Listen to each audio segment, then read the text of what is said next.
Innal hamdalillah nahmaduhu wa nasta'inuhu wa nastaghfiruhu wa na'udzu billahi min shururi anfusina min sayyiati a'malina may yahdihillahu fala mudilla lahu wa may yudlil fala hadiya lahu.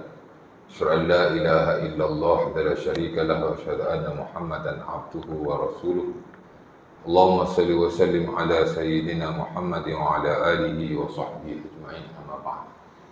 Belakang ada kipas bang. Sejuk. Tolong mati saya. Bang, tolong mati. Hujan.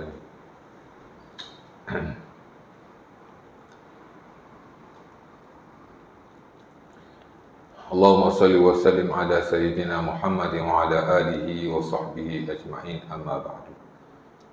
Rabbana zidna ilma warzuqna fahma wa taqabbal minna innaka antas sami'ul alim walhamdulillah ya rabbal alamin.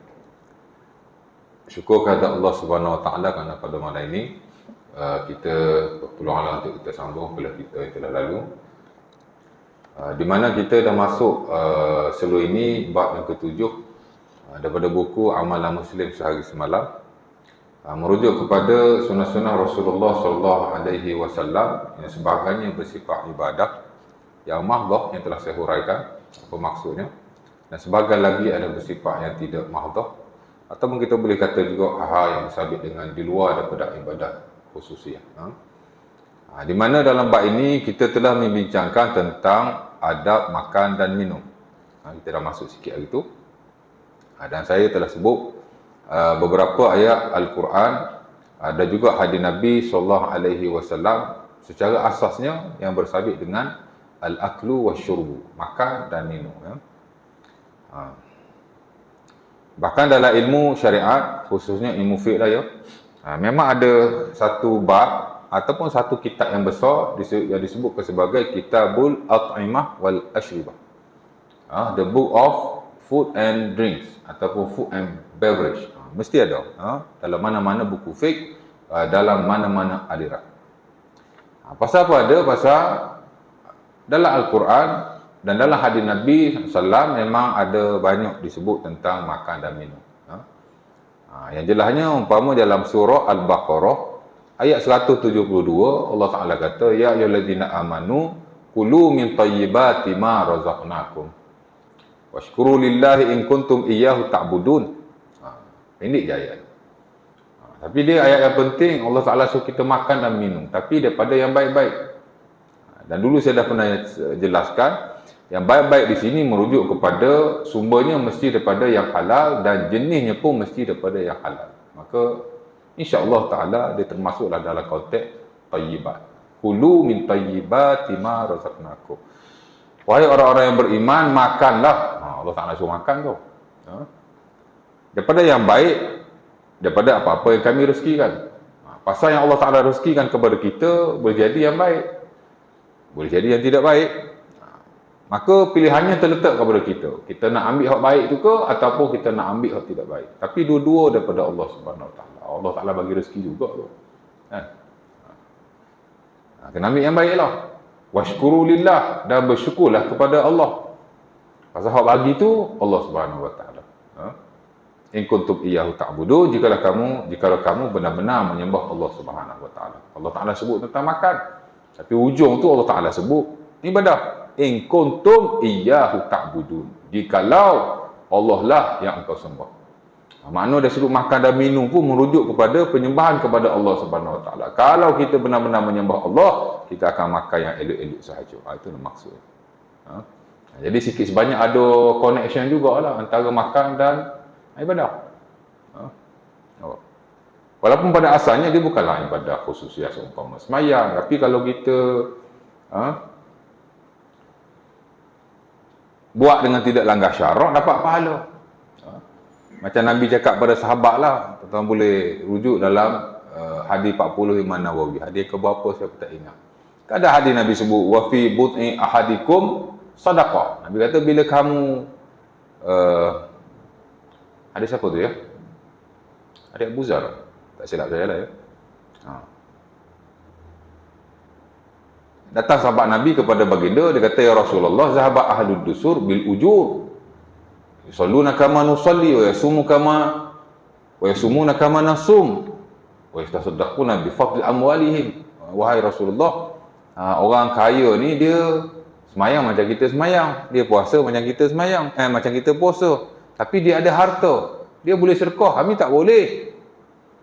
Nabi kata, awala qad ja'alallahu, tidakkah Allah Ta'ala telah menjadikan kepada kamu, awala qad ja'alallahu lakum, macam mana hadis tu, Allah Ta'ala kata, tidakkah Allah Ta'ala telah menjadikan buat kamu, apa yang kamu amalkan itu sedekah. Maka Nabi kata, kulu tasbih sedekah, kulu tasbihah sedekah, kulu takbir sedekah, kulu tahmidah sedekah, amrun bil ma'ruf sedekah, wa nahyu 'anil munkar sedekah. Nabi kata, Allah Ta'ala telah jadikan sedekah juga, tasbih pun sedekah, takbir pun sedekah, tahlil pun sedekah sebenarnya. Tapi taklah seumpama sedekah harta orang kaya itu, tapi dia sedekah juga. Dah tu orang kita mampu.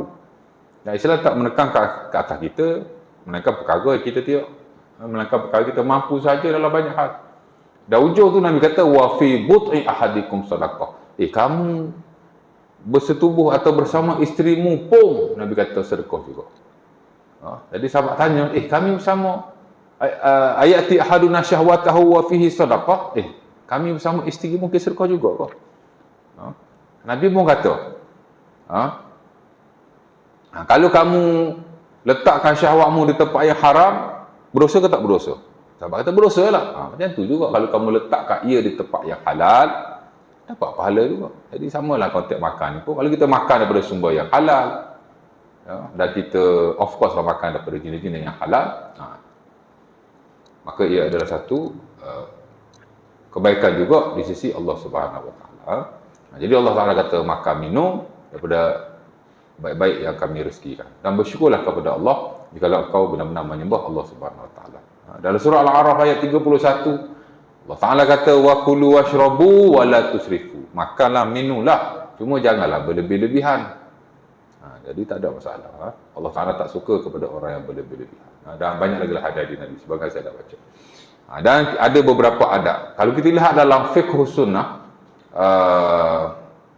ataupun dalam buku-buku fiqh dia ada, buku hadis ke apalah, tak kisahlah kan. Tak kurang daripada 30 adab makan dan minum. Daripada hadis Nabi SAW yang sahih. Pasal adab makan minum ni mostly daripada hadis lah, daripada Quran. Tak ada saudara-saudara. In spesifik lah. Sebahagian besar daripadanya ada daripada hadis-hadis Nabi SAW. Kalau cari adab makan minum dalam Quran mungkin tidak ada lah. Tapi kalau dalam hadis memang ada. Bahkan telah disusun oleh para ulama kita satu persatu. Cuma buku ni dia tak nukilkan keseluruhan. Memadai lah ya untuk kita tahu. Pertama saya dah sebut dulu membaca bismillah. Confirm. Kita pun tahu. Cuma nas tu kita tidak tahu. Dan saya telah membaca kepada tuan-tuan. Bila kita baca bismillah di peringkat awal, dapatlah sunnah adab makan dan minum.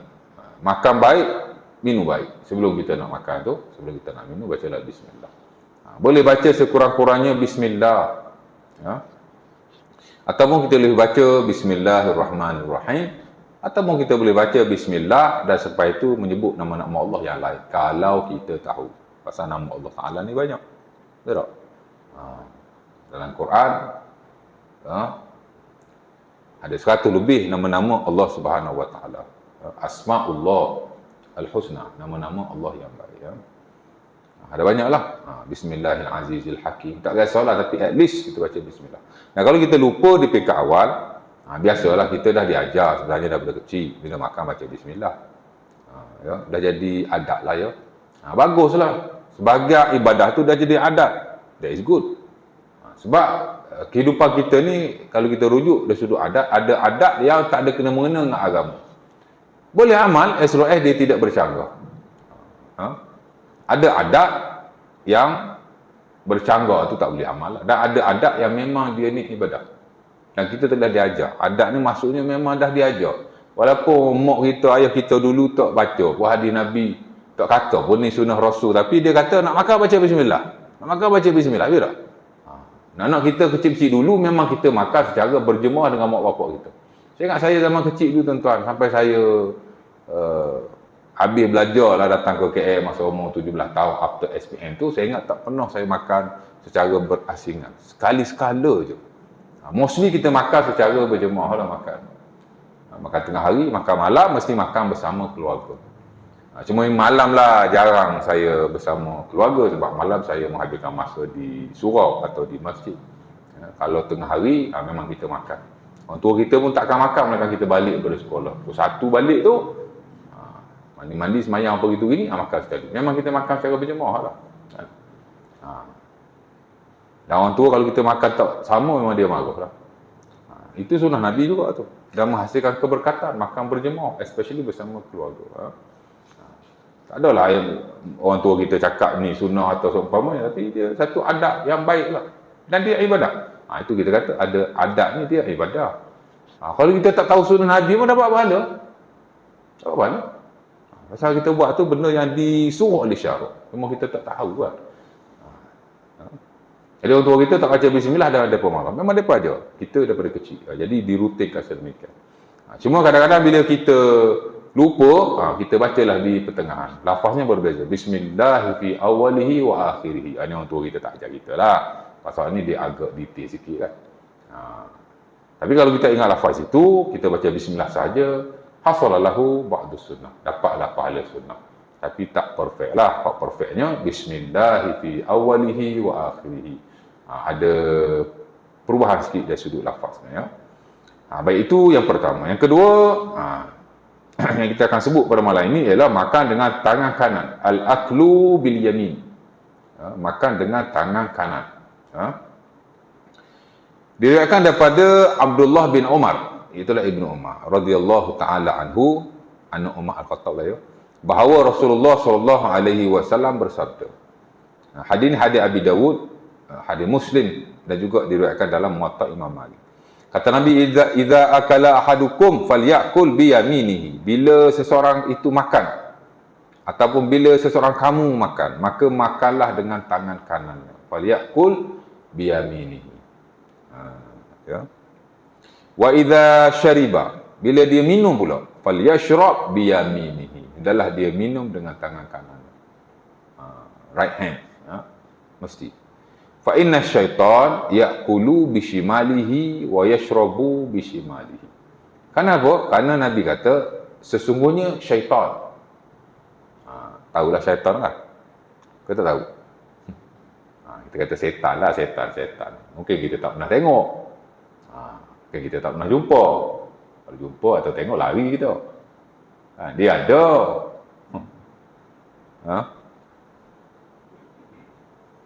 Ada satu hari tu Aisyah dia, Nabi tak ada.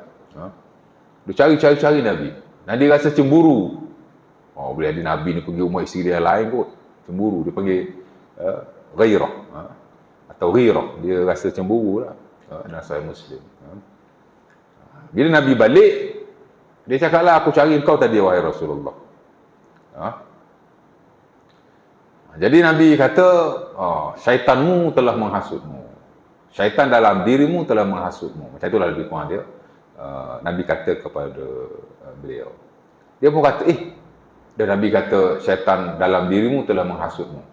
Dalam diri ada syaitan ke? Dalam badan kami ni ada syaitan ke? Nabi kata, ada lah. Jadi, Aisyah pun tanya Nabi, wa anta ya Rasulullah, dalam badan kau pun ada syaitan juga ke? Nabi kata, ada. Ada, na'am. Illa annahu aslama. Melainkan syaitan dalam badan aku ni dia special sikit. Dia telah Islam. Fa'anallah alaihi. Allah Ta'ala tolong. Walam ya'murni illa bi khair. Jadi syaitan hak ada dalam badan aku ni dia tak suruh aku melainkan benda yang baik. Syaitan duduk dalam badan Nabi. Dia telah Islam dan dia ulama bahala pun masuk telah Islam tu. Tapi Nabi kata dia tidak menyuruhku melainkan perkara yang baik. Itu Nabi, syaitan dalam tubuh kita. Tak adalah macam tu, dia suruh kita buat benda jahat saja ya tak? Dalam badan kita ada syaitan. Kita banyak duk takut syaitan duduk kat luar ya. Hantu atau seumpamanya. Duduk dalam badan kita tak takut. Padahal duduk dalam badan kita tu jahat kan? Sebenarnya. Ya tak? Jadi Nabi kata makan dengan tangan kanan, minum dengan tangan kanan, syaitan makan dengan tangan kirinya dan minum dengan tangan kirinya. Dan dalam hadis yang lain tak dinukil dalam buku ini, Tapi adalah ada sebagian buku yang lain dalam Sunan Ibnu Majah diriwayatkan daripada Ummu Salamah.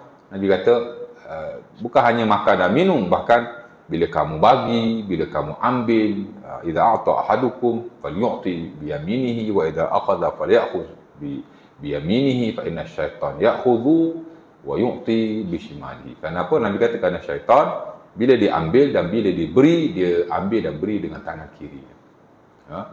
Macam mana syaitan makan tangan kiri? Syaitan ada tangan ke? Tak perlu tanya. Dan Nabi sebut macam tu kan. Syaitan makan dan minum dengan tangan kiri. That's it. Maknanya syaitan tu memang dia makan. Dan memang dia ada tangan. Based on that hadis. Cuma macam mana kita tak tahulah. Pasal benda gaib. Dan memang kita tak perlu tahu pun. Kan? Sebab tu hakikat syaitan dari sudut fizikal dia. Hatta jin pun. Pasal syaitan daripada jin. Tak banyak disebut oleh Allah Subhanahu Wa Taala dalam Quran. Hatta dalam hadis-hadis Nabi pun, pasal tak penting, tak ada kepentingan syarah pun. Hak perlu kita tahu perangai jahat dia tu. Inna syaitana lakum aduwwun fattakhizuhu aduwa. Syaitan ni musuh kamu, jadi kamu kena treat dia macam musuh kamu. Dalam surah Yasin pun Allah Ta'ala sebut yang sama. Banyak dalam ayat-ayat tertentu Allah Ta'ala sebut kejahatan syaitan. Tu kita kena tahu. Kan? Syaitan ni bentuk dia macam mana, hakikat dia macam mana, kita tak perlu tahu. Dan syarak tak suruh kita tahu pun. Dan benda tu memang benda gaib, tak diketahui in precise way, melainkan menerusi wahyu daripada Allah Subhanahu Wa Taala. Banyak orang bagi pendapat tentang syaitan, tentang jin based on experience, testimony, tapi benda tu boleh jadi betul, boleh tak betul kan? Ada dijual buku bercakap dengan jin. Kita sebutlah jin ni. Kadang-kadang kita baca buku tu, kalau kita tak percaya tak apa, tapi kalau percaya bahaya juga tu. Dia boleh merosakkan juga akidah dalam setengah-setengah keadaan. Baca buku bercakap dengan jin, pasal jin-jin ni lah bahaya juga sebenarnya. Takat baca tak percaya tak apa, tapi kalau percaya, sedangkan hal-hal gaib mesti ada sadaran yang sahih baru kita boleh percaya kan? Dan tak perlu berlebih-lebihan pun, pasal kalau tidak menerusi wahyu, kita tak tahu benda tu betul dan benda tu salah tak? Cuma dari sudut ilmu dan perkembangannya mungkin okey lah. Cuma untuk kepentingan syarak, setahu saya tidak ada. Manakala kita kena tahu dia apa tu jahat, itu saja. Dan berusaha sebaik mungkin untuk tidak diperdayakan oleh mereka.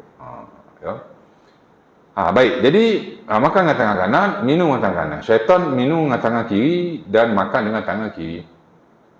Dan ini memang dirutinkan oleh Rasulullah SAW at all time. Hatta kata Al-Imam Nawawi rahimahullah, dalam ni tak ada lah, tapi dalam fiqh, bila kita belajar fiqh makan dan minum, nukilan Al-Imam Nawawi ni amat masyhur. Bukan dalam fiqh tu saja, malah dalam bab-bab yang lain. Hatta dalam kitab taharah pun nukilan Nawawi tu amat masyhur sekali. Kata Al-Imam Nawawi, wa qa'idatu syar'il mustamirrah al-bada'a bil yamin fi kulli babit takrim wa tazayyun. Wa shimalu wa makana didduha yustahabbu fihi al-yasar. Itu quote daripada Imam Nawawi rahimahullah. Kata Imam Nawawi, telah menjadi kaedah syarak yang berterusan. Kita memulakan yang kanan dalam hal-hal yang baik. Adapun dalam hal-hal yang tidak baik ataupun yang bukan at-tazayyun wa takrim, mana yang baik-baiklah, yang elok-elok, yang suci-suci, kita dulukan yang kanan. Selain daripada itu, kita dulukan yang kiri. Jadi dah jadi satu kaedah syarak yang berterusan. Pasal Rasulullah SAW, pasal apa Imam Nawawi kata macam tu? Sebab banyak sangat hadis-hadis Nabi SAW baginda mendahulukan yang kanan. Hatta Aisyah pun membuat kesimpulan tentang perbuatan Rasulullah SAW dalam hal berkenaan. Kata beliau, kana Nabi yu'jibuhu tayammun fi kulli syai'. Nabi suka menganang-anangkan dalam banyak keadaan. Hampir setiap sesuatu. Nak makan, nak minum, nak beri, nak ambil. Apa-apa yang dia buat lah, mesti dia guna tangan kanan. As long as dia tak melibatkan hal-hal yang buruk, hal-hal yang bersifat najis. Macam itulah ya. Ataupun kalau kita dah contoh masuk masjid tangan kaki kanan, keluar masjid kaki kiri, macam itulah. Tapi apa-apa dia mula dengan kanan dulu. Fi kulli syai' katanya fi tana'ulihi wa tarajjulihi wa tuhurihi wa fi sya'nihi kulli. Fi tana'ulihi, bila Nabi pakai na'al, bila Nabi pakai selipar. Na'al ni selipar, kasut, sandal, dalam konteks yang sama. Na'al lah ya.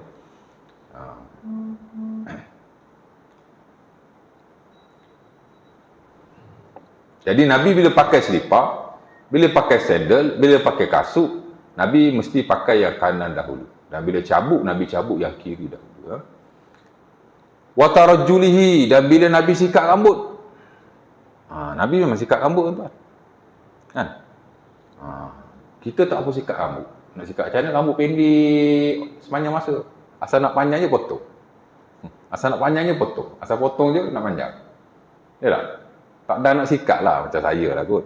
Saya memang tak sikat rambut. Pasal dah pendek ni sikat apa? Tapi Nabi dia sikat rambut. Ada sahabat dia mari rambut sepah. Nabi kata amma yaji ahadukum syai'an yusakkinu sya'rahu. Tak ada benda ke yang kau nak tak boleh sikat rambut? Tak boleh ke ambil sesuatu sikat rambut? Masa Nabi dia nak sengkok. Nabi tengok ada sahabat dia baju konyol aja. Kan? Buruk tak apa, tapi janganlah konyol, kan? Jangan nampak macam kotor. Dia tak kotor tapi nampak macam kotor macam tu kan. Amma yajid ahadukum syai'an yaghsilu thawbahu. Tidak adakah sesuatu yang kamu boleh guna untuk kamu basuh bajumu? Mana kat rumah kau tak ada sabun ke? Kau tak boleh basuh baju. Macam tu lah lebih kurang. Dan Nabi sikat rambut dia guna tangan yang kanan. Wa tuhurihi, dan bila Nabi bersuci. Sebab tu bila kita wuduk, basuh tangan dulu. Hatta dalam sunat-sunat wuduk ada berbelas-belas. Salah satu ialah mendahulukan yang kanan berbanding yang kiri. At-tayammun. Kalau basuh tangan, kanan dulu, baru kiri. Hak mana dua anggota lah. Kalau satu anggota, tak perlu. Kan? Dia basuh sapu kepala, dia sapu belah kanan dulu. Baru dia sapu belah kiri. Tak payah. Kepala sekali sapu je. Tak ada kanan kiri pula kita ni. Sekali sapu je. Kan? Ataupun dia berkomor. Dia komor belah kanan dulu. Lepas tu dia komor belah kiri. Nak komor macam mana belah kanan? Pelik sungguh. Dah mentah-mentah. Orang kata sunnah belah kanan dulu, dia nak kanan belakang. Tidak. Hak mana ada dua anggota, kanan lah. Hak mana tak ada anggota, tak adalah kanan tu. Dan tak perlu dah kita nak menganang-anangkan juga. Itu dia panggil takalluf. Dan syarak tak suka takalluf seumpama itu. Tak perlulah ya. Mana ada dua anggota, kanan. Kaki umpamanya. Basuhlah kaki kanan dulu. Wa fi sya'nihi kullihi, dia kata Aisyah, dalam semua urusan baginda sallallahu alaihi wasallam, baginda mencintai mendahulukan yang kanan. Daripada Jabir radhiyallahu taala anhu bahawa Rasulullah SAW pernah melarang seorang lelaki makan dengan tangan kirinya atau minum dengan tangan kirinya. Ya. Daripada Salamah bin Aqwa, ada seorang lelaki di sisi Rasulullah makan dengan tangan kiri. Lalu Nabi menyuruhnya makan dengan tangan kanan. Dengan sabda Nabi, makanlah dengan tangan kananmu, wahai fulan bin si fulan. Lelaki itu berkata, aku tidak mampu. Ada orang lelaki ni, hadis ni sahih riwayat Muslim dan amat masyhur sekali bila kita belajar bab makan minum ya. Ada orang ni dia makan tangan kiri. Nabi kata, kul bi yaminika, makan dengan tangan kanan kau. Dia kata la astati'. Tak boleh dia kata. Aku tak mampu. Sebenarnya manahu al-kibir. Dia takabur. Dia tak nak makan tangan kanan kerana dia rasa hina atau seumpama. Dia nak makan tangan kiri juga. Kata Salamah, mana'ahu al-kibir. Dia takabur sebenarnya tu. Nabi suruh makan tangan kanan pun tak semakan juga. Nak kiri juga. Kan? Ya. Jadi menjadi kebiasaan si fulan ini makan dengan tangan kirinya. Dia jadi belagak pula dengan makan tangan kiri dia. Yalah kadang-kadang dia bila tak sama dengan orang. Orang lain semua makan tangan kanan. Kita makan tangan kiri. Kita rasa macam kita lain pada orang lah ya. Jadi rasa macam kita hebat. Mana'ahu al-kibir. Dia rasa dia besar lah. Dan dia meneruskan makan dengan tangan kirinya. Dan kata Salamah, maka lelaki itu tidak dapat mengangkat makanan itu ke mulut. Alih-alih tak boleh makan. Nak angkat tangan tak masuk kat mulut. Fama rafa'ahu ila fi. Kata Salamah. Akhirnya dia tidak dapat mengangkat tangannya ke mulutnya. Tak boleh. Nampak. Main-main. Nabi suruh makan tangan kanan, tak nak makan. Alih-alih tak boleh makan, tangan tak boleh angkat. Baru dia tahu. Habis itu kesurahannya macam mana? Tak tahu. Hadis sebut setakat tu. Baik. Boleh ya? Tangan kanan. Ni semua orang tahu. Orang tua kita daripada kecil dia ajar, makan tangan kanan. Dia tak baca hadis Nabi berkaitan dengan makan dengan tangan kanan. Dia pun tak cakap apa-apa. Dia ajar kita makan tangan kanan. Kita pun makanlah. Bila kita belajar, baru kita tahu, ini adalah perkara yang disuruh dalam syarak. Sunnah Rasulullah SAW dah berpahala besar. Baru kita tahu. Orang tua tak cakap pun. Dapat pahala. Pasal bila kita mengamalkan suatu kebaikan, walaupun kita tak tahu benda tu baik, dapat pahala di sisi Allah SWT. Sebab tak syarat kita tahu. Berbeza dengan benda yang tidak baik yang kita lakukan. Dia mensyaratkan kita tahu. Baru boleh dihukumkan ke atasnya. Dan kata para ulama juga, baru dianggap dia berdosa. Kalau dia tak tahu, tak berdosa. Mungkin berdosa sebab dia jahil lah. Tapi dengan sebab itu, kalau kita belajar, hatta dalam hukum jenayah Islam pun tuan-tuan, antara syarat kita nak execute atau melaksanakan satu hukum ke atas si pesalah, adalah banyak syarat-syaratnya. Salah satunya ialah al-ilmu bil ahkam. Dia kena tahu hukum tu. Kan? Contohnya orang tu mencuri, kita tangkap dia. Kita tak boleh potong tangan dia. Kalau dia kata, aku tak tahu mencuri ni haram. Kalau dia kata macam tu lah. Boleh jadi, dia baru masuk Islam. Boleh jadi. Sebab zaman Umar Al-Khattab, seumpama dia akan ada Musannaf bin Abi Syaibah, bila kita belajar fiqhu al-jinayah, the science of crime, dia panggil criminal law. Memang Umar Al-Khattab menangguhkan hukum ke atas orang yang melakukan jenayah-jenayah, sebahagiannya dengan alasan dia tidak tahu. Ada seorang pemerintah Umar Al-Khattab di tempat lain lah. Umar duduk di Madinah. Ada orang Arab di tempat dia ni, dia berzina. Ditangkap. Dan bila ditangkap, orang tanya, kenapa kau berzina? La alam annahu haram. Ma'alim tu annahu haram. Aku tak tahu dia ni haram. Dia baru masuk Islam. Hantarlah surat kepada Umar Al-Khattab. Umar Al-Khattab ni bukan calang-calang. Banyak perubahan dia buat, tuan. Based kepada ijtihad dia, dan untuk kemaslahatan tertentu. Banyak kalau kita kaji. Umar ni dia banyak buat ajakan. Zaman Nabi rotan 40 kali je minum arak. Zaman dia lah 40. 40 hak Nabi dia tak. 40 kali aku sebagai hakim. Gicok. Sebab tu fiqh Umar Al-Khattab dia merentasi fiqh sahabat yang lain. Hebat dia.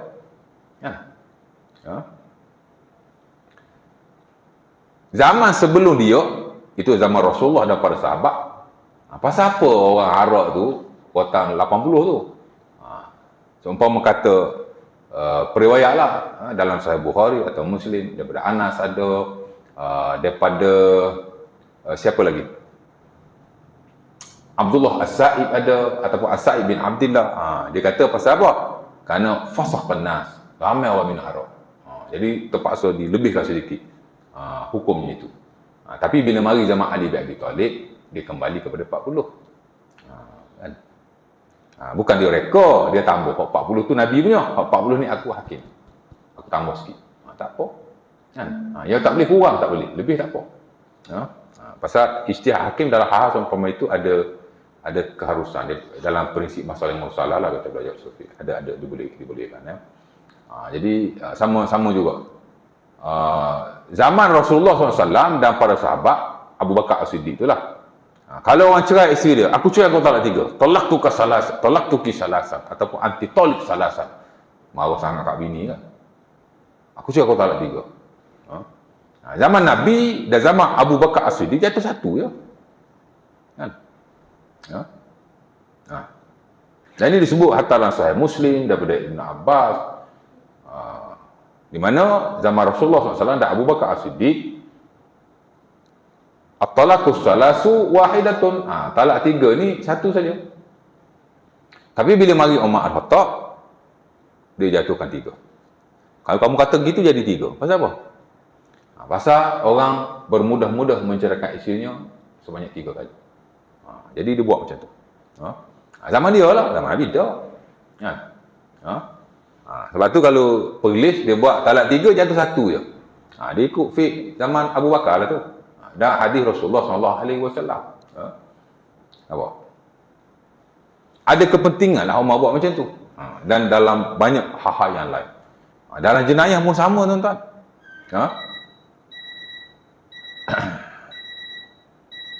zaman Rasulullah SAW dan Abu Bakar As-Siddiq,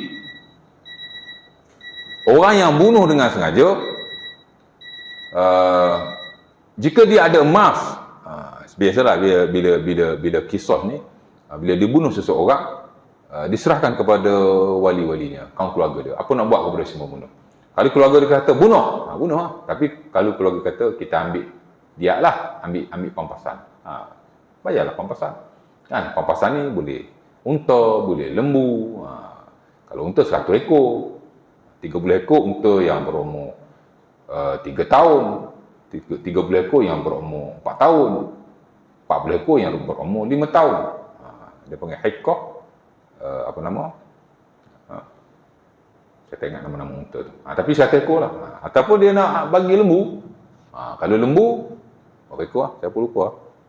Tanya orang pula ya. Kalau kambing, adalah bilangan-bilangan tertentu. Tapi kalau dia tak ada haiwan-haiwan seumpama itu, dia dia ada emas, dia boleh bagi emas. Di mana pada zaman Rasulullah SAW dan Abu Bakar, ahlu zahab, orang yang ada emas, dia bagilah emas.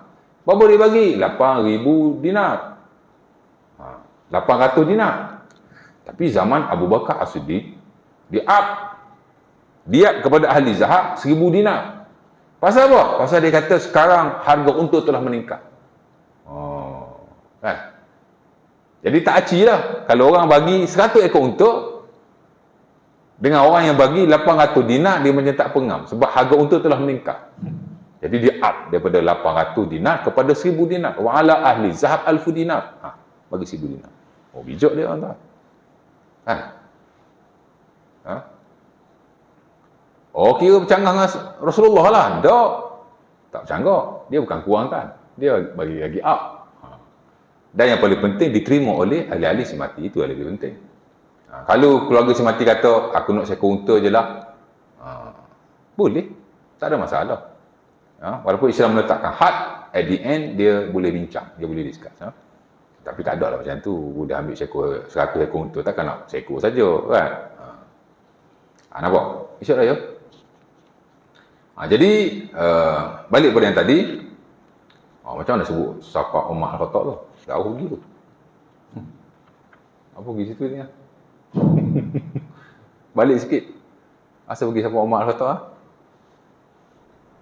Tak ingat? Ada poin kat situ tadi tu? Kisah. Sebelum tu lagi kot.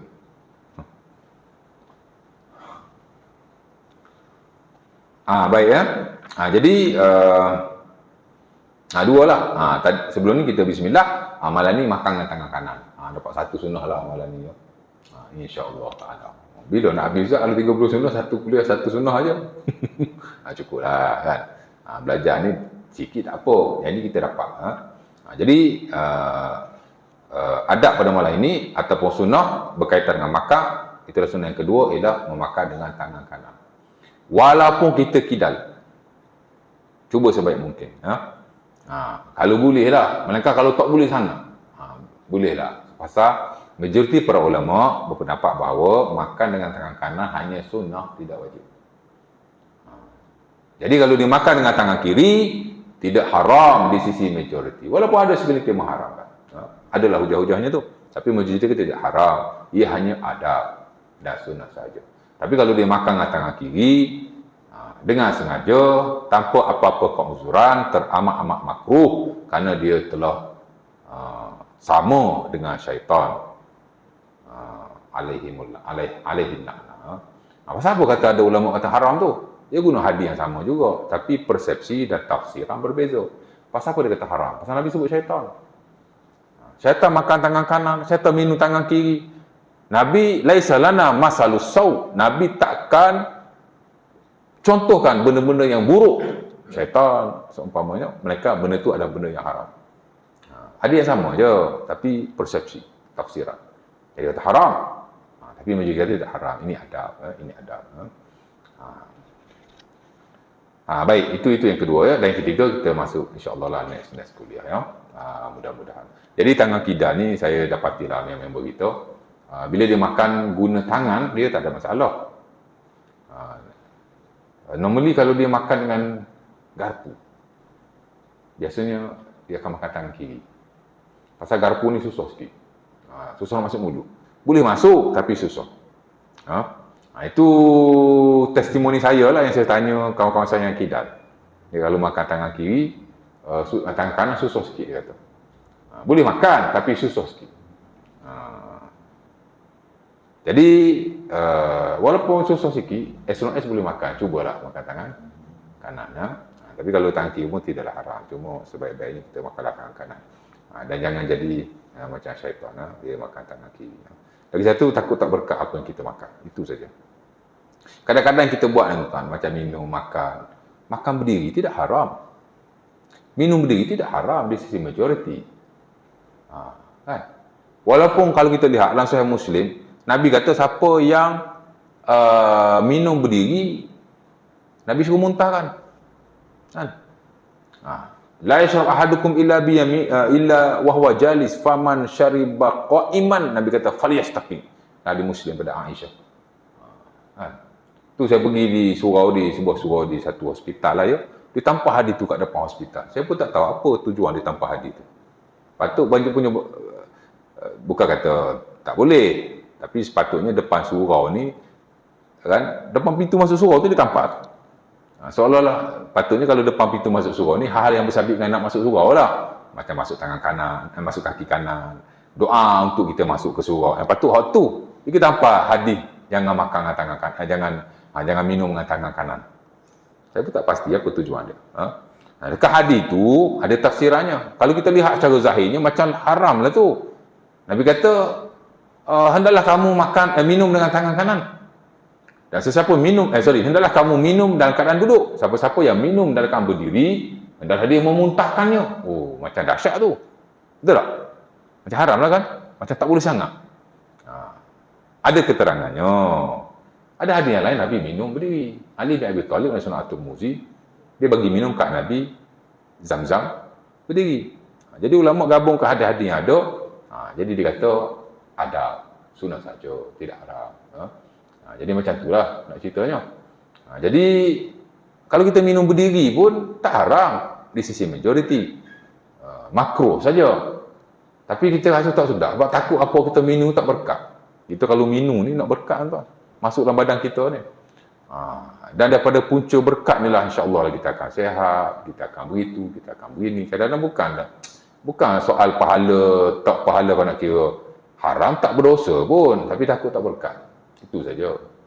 Sebab itu kalau boleh makan kerana duduk. Lebih berkat apa kita minum, lebih berkat apa yang kita makan, insya-Allah taala ya. Mudah-mudahan ya. Macam baca bismillah lah, tak wajib pun. Tapi kita nak apa kita makan tu diberkati oleh Allah Subhanahu Wa Taala. Dan bila Allah Taala berkat, insya-Allah lah dia tak memudaratkan kita, dia bagi kebaikan pada kita, itu saja. Berkat ni penting tuan. Sebab tu Nabi SAW ni dia banyak doa berkat. Sikit-sikit doa berkat, sikit-sikit doa berkat. Sebab tu saya sukalah orang Arab ni. Budaya dia doa keberkatan. Barakallahu fiik. Barakallahu fiik. Orang Arab ni ada budaya dia tak bagus. Kan? Sikit-sikit sumpah. Wallahi 24 jam. Yang dia cakap tu tak betul pun. Dia ada budaya dia. Sama juga dalam hal ni ya. Jadi budaya. Tapi ada setengah budaya dia bagus juga. Kan? Sikit-sikit barakallahu fiik. Barakallahu fiik. Tak pernah dengar. Dia dengarlah orang Arab cakap. Dia kaki tak semayang ke, dia kaki tak bagus ke, tapi kalau bercakap je, wallahi barakallahu fiik mesti. Wallahi itu kalau dia tak betul berdosa lah dia, walaupun tak kena kafarah. Sebab itu dia sebut sumpah laga ni dia tak kena kafarah kan. Tapi kalau dia tak betul, bohong, berdosa juga. Tapi hok barakallahu fiik tu bagus. Asal cakap je barakallahu fiik. Barakallahu fiik. Itu bagus. Doa berkat. Itu sunnah Rasulullah SAW. Nabi banyak doa berkat kepada para sahabat. Kita pun sama lah ya. Doa berkat lah. Minta berkat dan doa berkat lah kepada orang lain, hatta kepada diri kita sendiri ya. Hatta anak-anak kita pun sambil-sambil kita gosok anak kita kan, ya Allah berkatlah anak aku. Dan bila Allah Taala berkat, insya-Allah ada kebaikan yang besar, insya-Allah dalam kehidupan dia. Mudah-mudahan ya. Jadi kita pun dah isyak. Ada nak tanya apa-apa? Ada simple question, simple answer. Soalan yang ringkas. Ada? Ada tanya? Tak ada? Tak ada, tak apa. Next kuliah kita akan sambung lagi. Next kuliah, saya ada lagi. Pasal tak cuti lagi. Saya minggu ketiga tu saya tak ada. Saya balik Kelantan lagi dalam seminggu. Pasal minggu depan dah cuti sekolah, bulan depan dah cuti sekolah. Qul qawli hadza, Assalamualaikum warahmatullahi wabarakatuh. Tutup majlis tasbih kafarah dan surah Al-Asr.